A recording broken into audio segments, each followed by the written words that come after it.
Good evening and welcome to Second Take, your weekly dose of politics, power, and pettiness, where we observe Africa's democracy in real time, much like a car accident in slow motion. Tonight, as the world reflects on Easter, the season of death, resurrection, and eternal hope for new beginnings, we pause to reflect on a different kind of resurrection. The strongman politician who never really leaves, just rebrands. In this Dictator Watch special, we look at two countries currently perfecting the art of leadership musical chairs, where the tune is democracy, but the lyrics are me again. We begin in Zimbabwe, where Independence Day was celebrated with the usual pomp, poverty, and propaganda. Then we head to Gabon, where a man in uniform decided the best way to honor civilian rule was simply become the civilian himself. Because nothing says rebirth like the same old regime repackaged in softer lighting and a new Instagram bio. My name is Ashwin Betty. This is Second Take.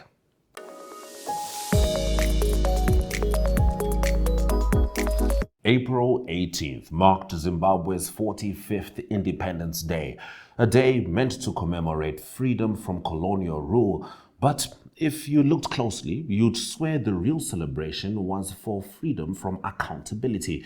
While the flags waved and the school children sang, the government doubled down on its latest national development plan, suppressed criticism, renamed dissent, and ghosted the economy altogether.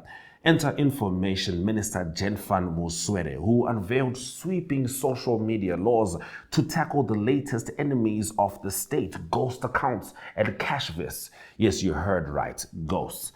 In a nation still haunted by the disappearance of $15 billion in diamond revenue and more ghosts than a Halloween special, the government now insists that your cousin with 43 followers and a Wi-Fi router is the biggest threat to national security.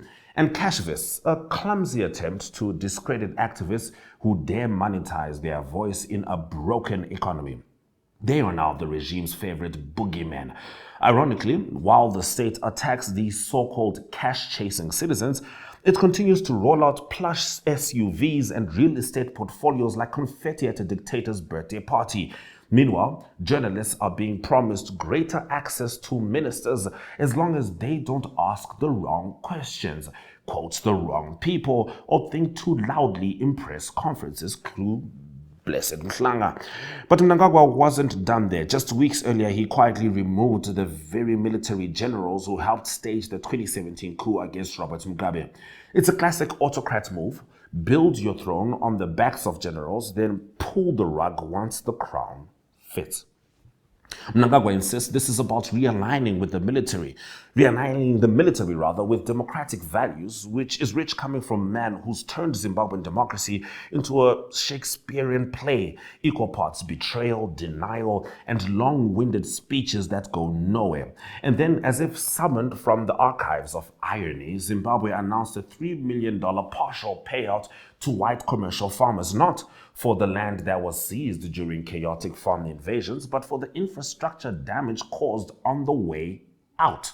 That's right, decades after declaring land redistribution a sovereign right, the same government now wants credit for repairing the barns they once torched.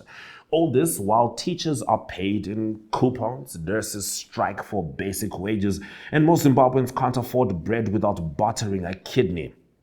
It's reconciliation with one hand, repression with the other, and the middle finger pointed squarely at anyone who dares to question it. You know which one that one is. Zimbabwe's government has unveiled its latest masterstroke for national development. Less economic growth, more social media regulation. Information Minister Jenfan Muswere, in a move that could only be described as boldly ironic, announced sweeping new laws to combat ghost accounts and cashvists. The former, apparently, are shadowy online entities spreading dissent, while the latter are former journalists who've dared to pivot to activism, a career path the government seems to view as more dangerous than actual ghostwriting.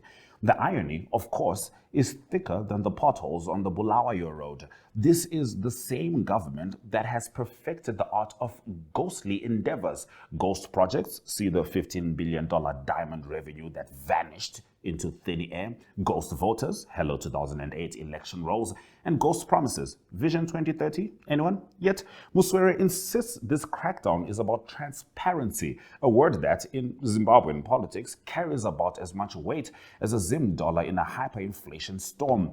The proposed laws promise journalists more access to ministers, a claim that elicited chuckles from press veterans who remember being barred from covering parliamentary sessions or arrested for asking the wrong questions. Access, it seems, will be granted only to those who already agree with the official narrative, or as one cynical editor put it, those who can ghostwrite the government's propaganda without asking for a byline.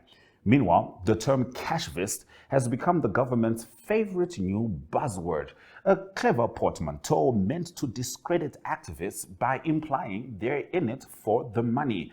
Never mind that Zimbabwe's economy is in such shambles that even the most enterprising cashvist would struggle to turn a profit. The real cash flow, as always, seems to be in government circles where luxury vehicles and unexplained real estate acquisitions are as common as power cuts. The crackdown on social media is particularly rich, given that Zimbabwe's ruling party, ZANU-PF, has long relied on its own army of online supporters, many of whom are neither subtle nor particularly convincing. One particularly memorable tweet from a pro-government account praised the president for fixing the economy while the country was literally queuing for bread. But while the government's digital defenders are free to roam the internet, independent voices are increasingly being silenced under the guise of national security. And so, as Zimbabwe marches towards Vision 2030, a development plan that feels more like a mirage with each passing day, the government's priorities are clear. Less electricity, less employment, less press freedom, but more control over what you can say, share, or even think online. At this rate, Vision 2030 might just be another digital illusion projected onto a screen, while the real work of nation building remains undone. In the end, the only ghosts haunting Zimbabwe are the ones the government refuses to exorcise: corruption, incompetence, and a legacy of broken promises.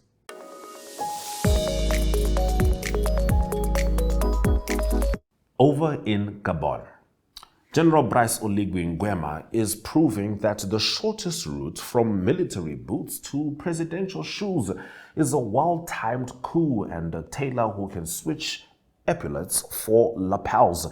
After ousting the Bongo dynasty in 2023, Nguema was hailed briefly as a potential savior. He promised to restore democracy, rebuild institutions, and give power back to the people. Spoiler alert, he gave it back to himself. Now, Nguema formally announced he'd be running for president in the very elections he and his transition team are designing. The constitution rewritten, electoral laws revised, opposition marginalized, and the people told that this is what democracy looks like.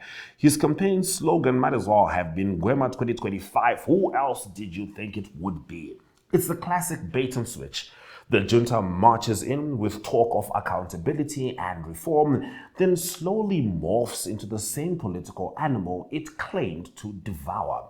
Gabon's constitution now fits Nguema like a custom-tailored uniform, neatly pressed, shiny on the outside, but stitched together with military thread. He claims this transition is about healing and unity, but the only thing being unified is state power, funneled directly into his hands with a smile and salutation. This isn't leadership. It's legacy laundering. The Bongos may be gone, but Gabon has traded in a family dynasty for a military monarchy.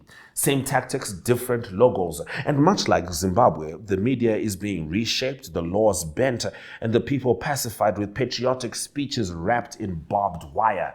It's the soft, cool sequel, democracy reloaded. One strong man to rule them all. In the end, Nguema's Gabon and Mnangagwa's Zimbabwe are eerily similar. countries where revolutions became reruns and liberation movements became lucrative business models. So we're going to recap on how we have covered Gabon and Zimbabwe right up until this Easter Sunday, just in case you need a second look at people who plan on staying forever.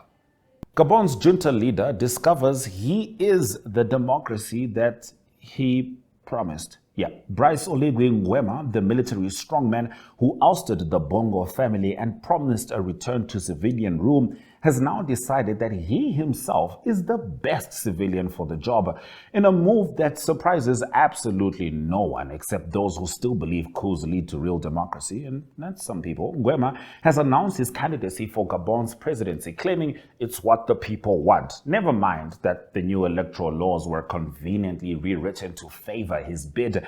Never mind that his speech delivered in the pouring rain was less a rally and more a baptism into authoritarian permanence. What matters is that another African nation is watching military leadership transition, quote unquote, into civilian rule, where the only real change is the removal of the uniform. The Bongo dynasty may be over, but the Gabonese people may soon find out that the new boss looks suspiciously like the old one, just without the last name.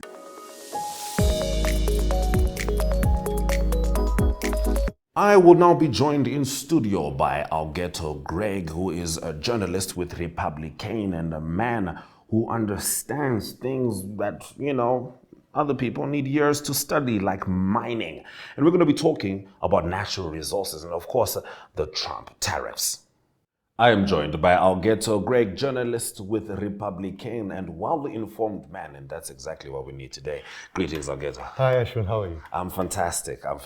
Doing better than the American economy as far as the consistency I expect from my life goes. Yes. So let's dig straight into it. Trump tariffs. Oof, it's hectic and very unpredictable. Very unpredictable. And I think that's going to be the key consistent takeaway, that Yes. unpredictability has become the order of the day with this administration. So the guy wakes up, he's got his list, he brings everyone to the White House. Lesotho, 50% tariffs.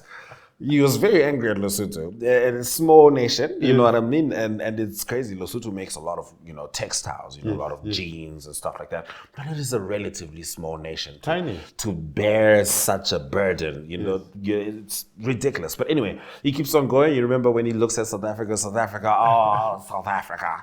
And then he goes on with those tariffs. Zimbabwe, 18% tariffs. Of course, Zimbabwe, in all their courage and stature, Yes. immediately decided to remove all tariffs on U.S. goods. Yes. Because, Sometimes you have to placate the monster, although I don't know if that is the best strategy in this case. Especially because I feel like it undermined a potential regional response. Not only that, Ashwin, also it seems that Trump is doing this in order to bring countries to the negotiating table. Yes. And if you go to the negotiating table, you should have something to negotiate with.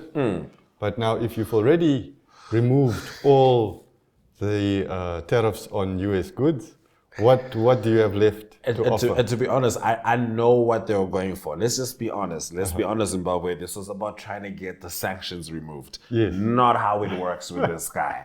In case you're wondering, not how it works. But yes, you know what? You take that off the negotiating table, you have nothing. All right. And let's talk about this methodology. That's where you start off with the tariffs and then you expect countries to crawl to you. In fact, after you put the 90-day pause, Yes. Trump said at an event, countries were calling him and kissing his behind. Yes, Expletive. You know what I mean? It is so brazen Yes, in his approach. And it's interesting to see how everything is unfolding, because it doesn't seem like every country is calling in for a deal. Yes, particularly not China.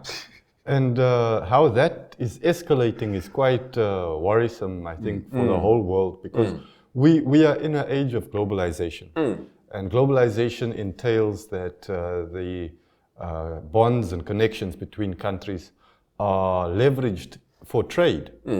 So now if the what do we say here in Africa? If the two elephants are fighting, The grass suffers. the grass suffers. Yeah. And these two elephants are definitely fighting. It's an escalation, tit for tat. Yeah. We saw earlier that Trump imposed, 145% tariffs on China, and China imposed 125% tariffs on America. And now the latest, which is even more astronomical, Is that 245%?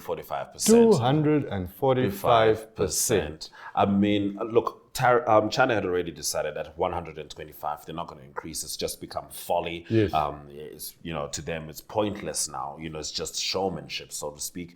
245%. Trump had, apparently his administration had been asking Xi Jinping to call Trump.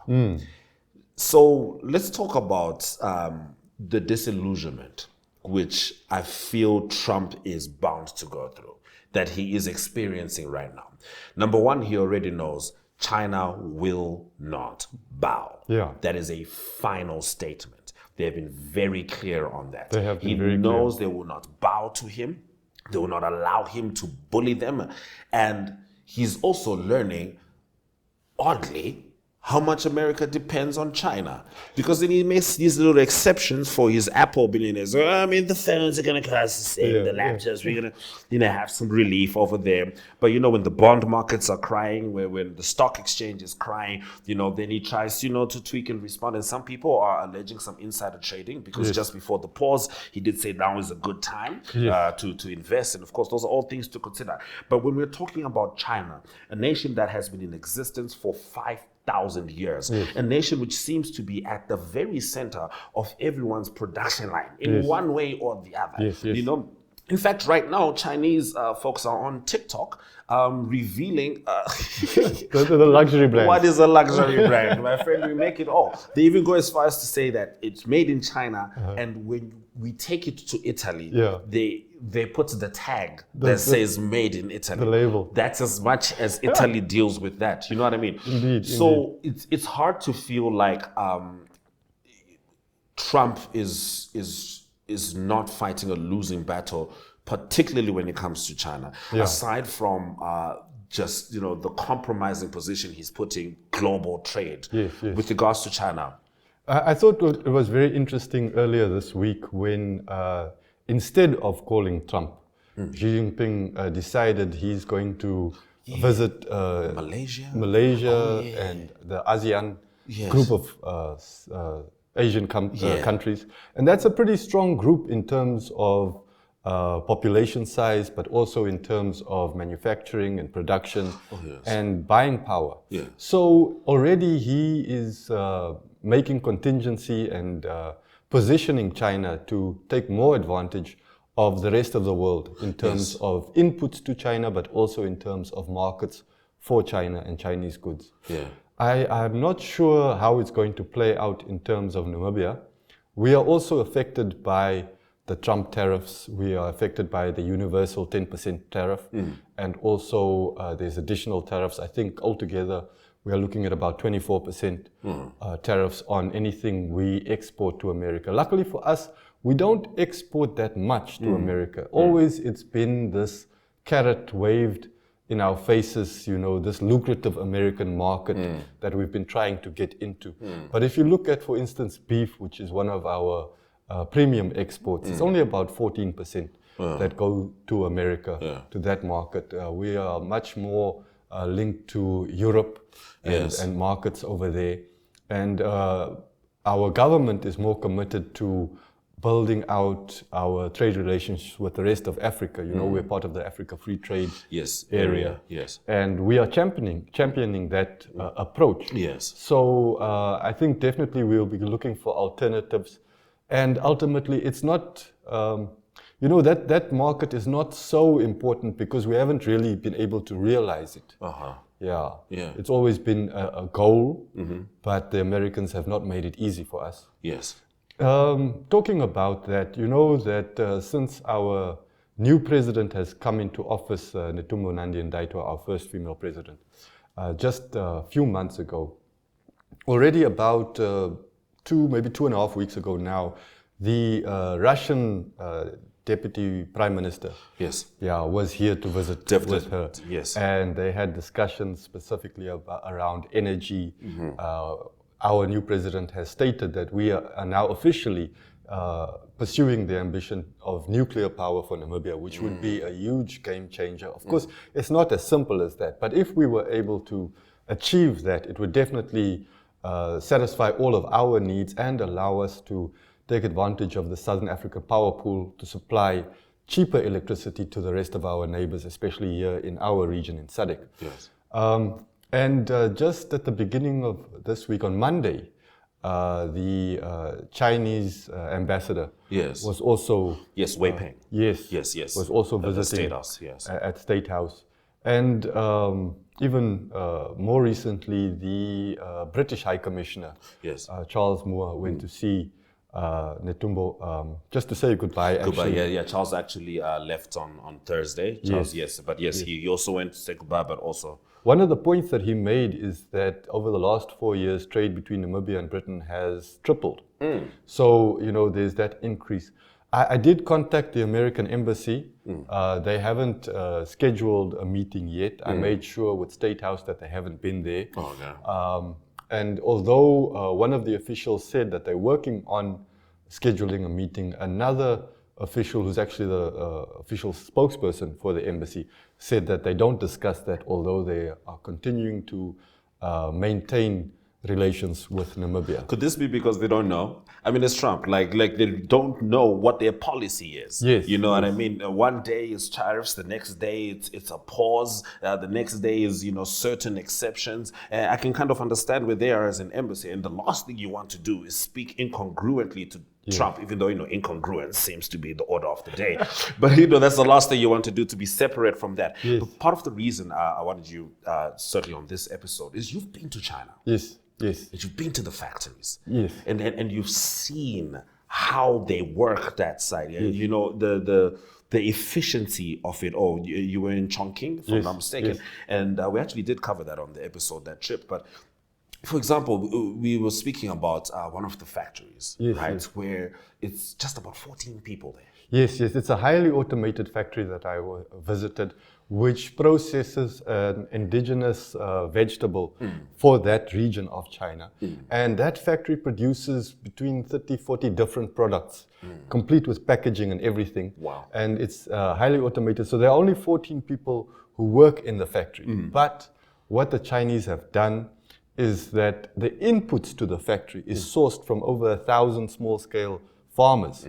And most of the people who work for that company that owns the factory, they never come to the factory. Their job is to go to those small-scale farmers all over that part of China, visit them in person, and make sure that each individual farmer is able to produce all the time, because obviously such a factory, it cannot afford to not have inputs. Those factories, they depend on 24-hour production. It must run all the time, and for it to run, there needs to be input all the time. So they have this whole system to support those small-scale farmers with everything from inputs such as seeds and fertilizer, but also even social support. If there's a problem in the family, then the farmer won't be able to work. So if he needs somebody to look after his kids, or he needs transport, or he's sick and somebody needs to come in to do some manual labor for them for a time, the company makes sure that support is there. Wow. And the reason I found that so incredible is because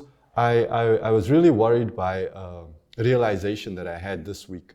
What brought it about was the announcement of B2Gold Oshikoto gold mine results. Now they had record production for 2024. Okay.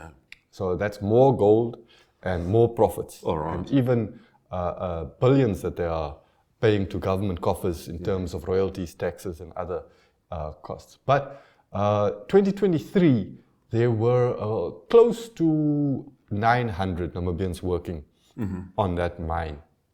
Last year, 2024, they had scaled it down to 640 about there. And by the end of this year, there will only be 400 workers left on the mine. The reason for that is because they are scaling down the open pit operation, which is the one which requires more workers because you need more machines, more big trucks, more bulldozers and all of that. And they are expanding underground. And the underground operation needs less people.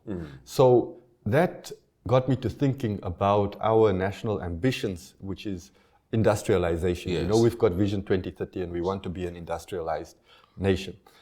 But the problem is that modern industrialization doesn't mean factory jobs anymore. Yeah. There's automation. And if you look at this example we were talking about with that factory in China, Chongqing, there are only 14 people who work in the factory. So even if we industrialize, we will not create jobs, you know, and here we see mining, it is improving in terms of production, in terms of profit, money, but it is decreasing jobs. And lots of our mines are going underground. Luckily, we have a couple of mines on the horizon which are going to be open pit, so that's more jobs there.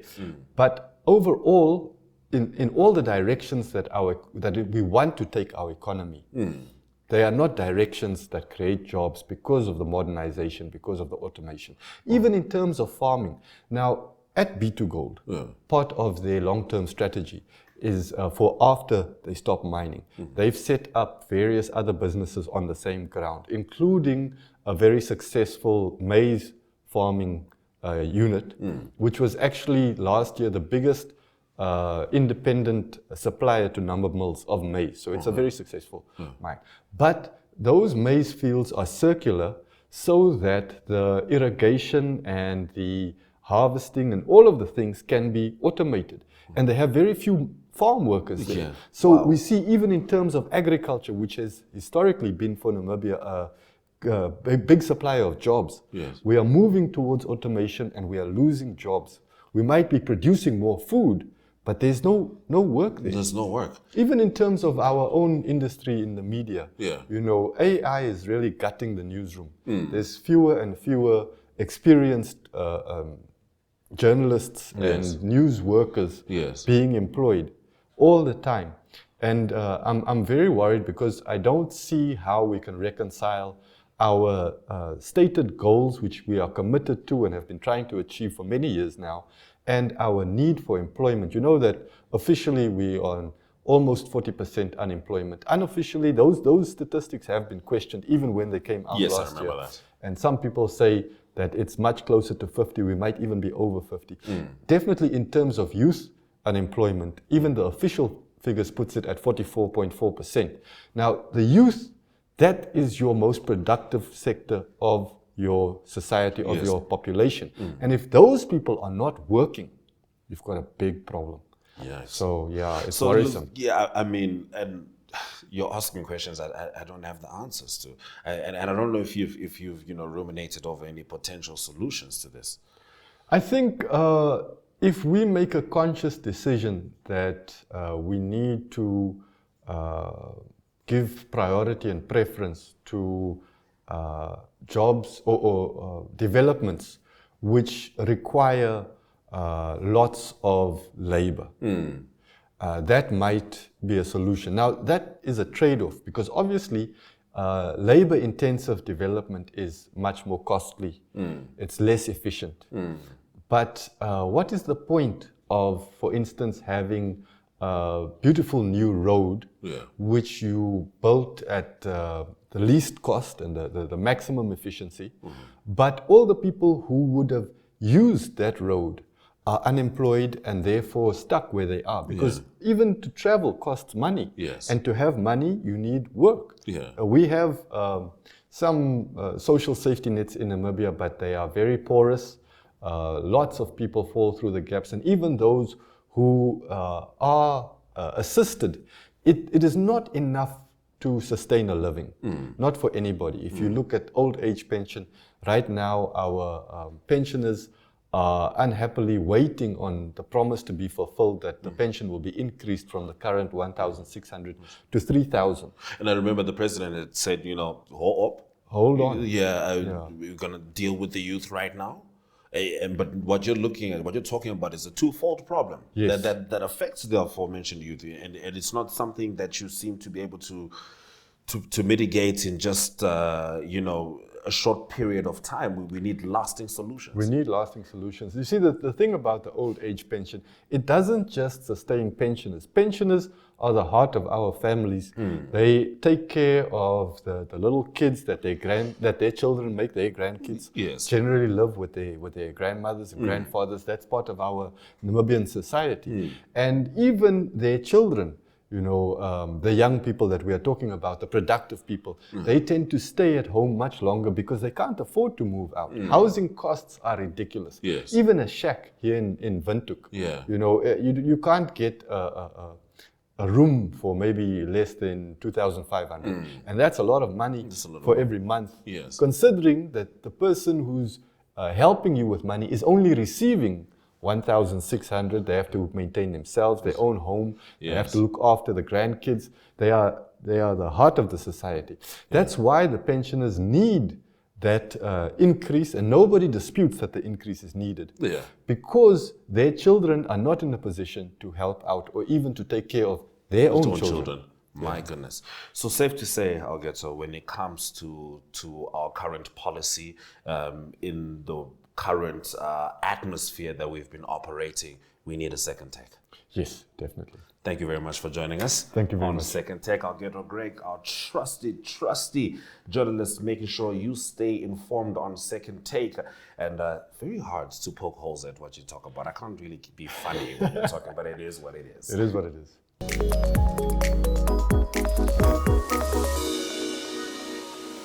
So, this Easter, while many are celebrating the triumph of light over darkness, the resurrection of hope, and the promise of redemption, we at Second Take are lighting candles for African democracy.